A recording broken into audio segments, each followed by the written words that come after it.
ఐఐటీలో seat కొడతావనుకుంటే ఇలా వీణ వాయిస్తున్నావేంటమ్మా? రెండు ఎందుకు చేయకూడదు అత్తా? నువ్వు డాక్టర్ అవుతావనుకుంటే ఈ బాస్కెట్ బాల్ గోలేంట్రా? టెన్షన్ పడకు మావయ్య, రెండు చూసుకుందాం. అలా ఎలా కుదురుతుంది? రెసిడెన్స్ స్కూల్స్ తో మంచి చదువుతో పాటు ఆల్ రౌండ్ డెవలప్మెంట్ ఇప్పుడు సాధ్యమే. రైట్ ఏజ్ లో రైట్ ఫౌండేషన్ తో రెసిడెన్స్ స్కూల్స్ ఇప్పుడు హైదరాబాద్ అంతటా. అటువైపు అమెరికా కవ్వించడం ఆపట్లేదు, ఇటువైపు ఇరాన్ ట్రంప్ బెదిరింపులకు అదరట్లేదు. ఇదే సమయంలో టెహ్రాన్ పై దాడికి యుఎస్ సిద్ధమవుతోందనే వార్తలు హీట్ ని మరింత పెంచుతోంది. ఇరాన్ కూడా ట్రంప్ ను ఉద్దేశిస్తూ ఈసారి బుల్లెట్ మిస్ కాదంటూ వార్నింగ్ ఇస్తోంది. మిడిల్ ఈస్టులో కమ్ముకున్న యుద్ధ మేఘాలు భారీ దాడులకు దారితీస్తాయా? అసలు ట్రంప్ స్కెచ్ ఏంటి? సుప్రీం లీడర్ అల్ ఖమేనీ ప్లాన్ ఏంటి? ఇరాన్ పై దాడికి సిద్ధమవుతోన్న అమెరికా, అస్సలు ఊరుకునేది లేదంటోన్న ఇరాన్, మిడిల్ ఈస్టులో కమ్ముకున్న యుద్ధ మేఘాలు. ఇరాన్ అట్టుడికిపోతోంది. దేశంలో నెలకొన్న పరిస్థితులపై జనమంతా రగిలిపోతున్నారు. సుప్రీం లీడర్ ఖమేనీని గద్దెదించేందుకు దేశ ప్రజలంతా ఒక్కటయ్యారు. రోజు రోజుకు నిరసనలు కూడా హింసాత్మకంగా మారుతున్నాయి. నిరసనల్లో ఇప్పటి వరకు 3,000 మంది మృతి చెందారనే అంచనాలున్నాయి. ప్రభుత్వంపై పట్టు నిలుపుకునేందుకు నిరసనకారులపై అణచివేతకు పాల్పడుతోంది ఖమేనీ ప్రభుత్వం. దాంతో ఇరాన్ పై అమెరికా సైనిక చర్యకు దిగటం తప్పేలా కనిపించడం లేదు. ఆందోళనకారులకు ముందు నుంచి మద్దతు పలుకుతోన్న అమెరికా అధ్యక్షుడు డొనాల్డ్ ట్రంప్ ఇప్పుడు టెహ్రాన్ పై దాడులకు సిద్ధమైనట్లు తెలుస్తోంది. ఈ క్రమంలో ట్రంప్ పై ఇరాన్ ప్రత్యక్ష బెదిరింపులకు పాల్పడింది. ఈసారి బుల్లెట్ మిస్ కాదని హెచ్చరించింది.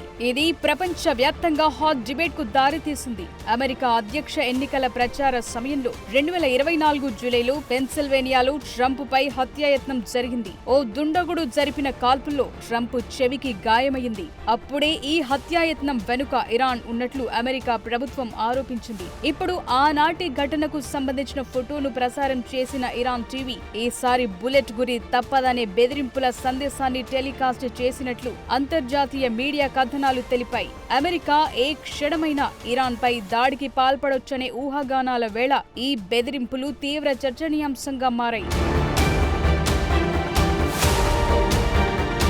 ఇరాన్ పై సైనిక చర్యకు దిగాలని ట్రంప్ డిసైడ్ అయినట్లు కథనాలొస్తున్నాయి. దాంతో ఏ క్షణమైనా దాడి జరిగే అవకాశముందంటున్నారు. ఇప్పటికే మిడిల్ ఈస్టులో యుద్ధ మేఘాలు కమ్ముకున్నాయి. ఖతార్లో ఉన్న తమ కీలక అల్ ఉదైద్ వైమానిక స్థావరంతో పాటు పశ్చిమాసియా వ్యాప్తంగా వివిధ సైనిక స్థావరాల నుంచి కొంతమంది సిబ్బందిని అమెరికా ఖాళీ చేయించింది. మరోవైపు ప్రభుత్వానికి వ్యతిరేకంగా ఆందోళనలు చేపట్టిన వారిపై ఉక్కుపాదం మోపుతోన్న ఇరాన్ ఓ నిరసనకారుడిని ఉరితీసేందుకు సిద్ధమైందనే వార్తలొచ్చాయి. తన బెదిరింపుల వల్లే ఇరాన్ ప్రభుత్వం హత్యలు, ఉరిశిక్షలను నిలిపేసిందని ట్రంప్ చెప్తున్నారు. దీనికి సంబంధించిన సమాచారం తన దగ్గరుందని ట్రంప్ ప్రకటించారు. కానీ నిరసనల్ని అణచివేసేందుకు ఖమేనీ ప్రభుత్వం ఇరాకీ షియా మిలిషియాలను రంగంలోకి దించినట్టు తెలుస్తోంది. ఇరాన్ దళాలు సొంత ప్రజలపై కాల్పులు జరిపేందుకు ఇష్టపడకపోవడంతో ఇరాక్ నుంచి 850 వరకు అరబిక్ మాట్లాడే ఫైటర్లు యాత్రికులుగా ఇరాన్ చేరుకున్నారని రిపోర్ట్స్ చెప్తున్నాయి. ఇరాన్లో ఖమేనీ వ్యతిరేక ప్రదర్శనలకు పాల్పడుతున్న నిరసనకారుల హత్యలు పెరుగుతున్నాయనే నివేదికలకు ఇరాక్ మిలిషియా ఫైటర్లు వచ్చారనే దానికి బలం చేకూరుస్తోంది.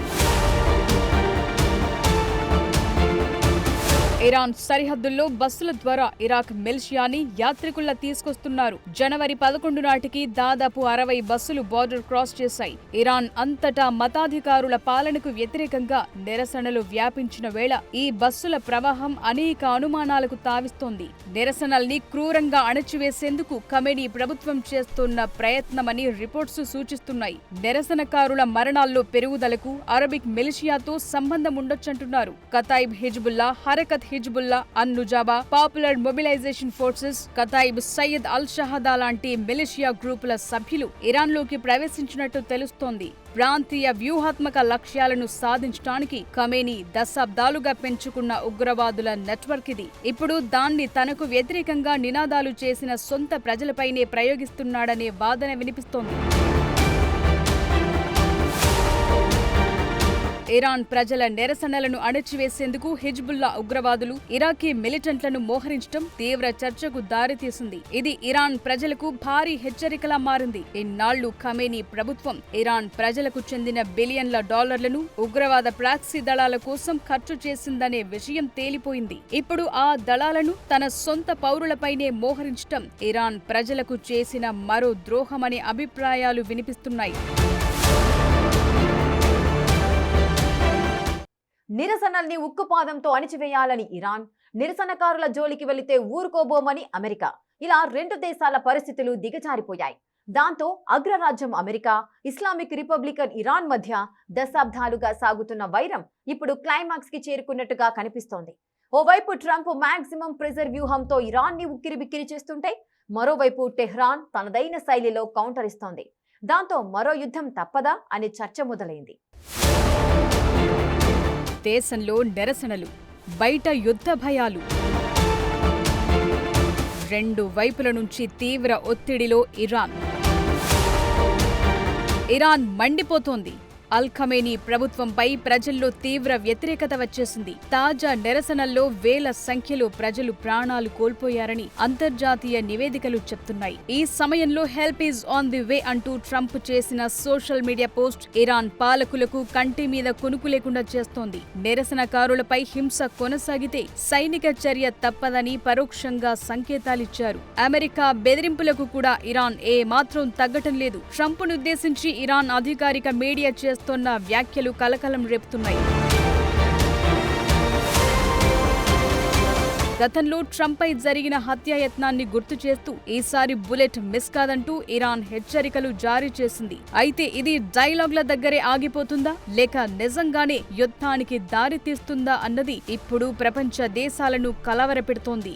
సుప్రీం లీడర్ అల్ ఖమేనీ అమెరికాను అహంకారపూరిత దేశంగా వర్ణిస్తూ తమ భూభాగంపై దాడి జరిగితే తీవ్ర పరిణామాలుంటాయని హెచ్చరించారు. డిసెంబర్ చివరి వారంలో ఇరాన్లో ధరల పెరుగుదల, ద్రవ్యోల్బణంపై మొదలైన నిరసనలు క్రమంగా పూర్తి స్థాయిలో అయతుల్లా అలీ ఖమేనీ వ్యతిరేక ఉద్యమంగా మారాయి. 31 ఇరాన్ ప్రావిన్సుల్లో 614 ప్రదేశాలకు నిరసనలు విస్తరించాయి. ముల్లాలు వెళ్లిపోవాలనే నినాదాలు, పాలన మార్పు కోసం ఇస్తోన్న పిలుపులు ఇప్పుడు కామన్ అయిపోయాయి. ఈ నిరసనల పట్ల ఖమేనీ ప్రభుత్వం క్రూరమైన శక్తితో స్పందించింది. ఇప్పటి వరకు 2600 మందికి పైగా మరణించారు, 20,000 మందికి పైగా అరెస్ట్ అయ్యారు. లండన్ కు చెందిన ఇరాన్ ఇంటర్నేషనల్ ఈ సంఖ్యను దాదాపు 12,000గా ఉండొచ్చని అంచనా వేసింది. ఇది కాస్త వాస్తవ దూరంగా ఉన్నప్పటికీ మరణాల ఆకస్మిక పెరుగుదలకు పొరుగున ఉన్న ఇరాకీ మిలిషియాల ఎంట్రీ రిపోర్టులతో సమానంగా ఉంది. వారి రాకతో ఇరాన్ వీధుల్లో హింస పెరిగిందని చెప్తున్నారు. అందుకే అమెరికా ఇరాన్ పట్ల ఇంత సీరియస్ గా వ్యవహరిస్తోంది.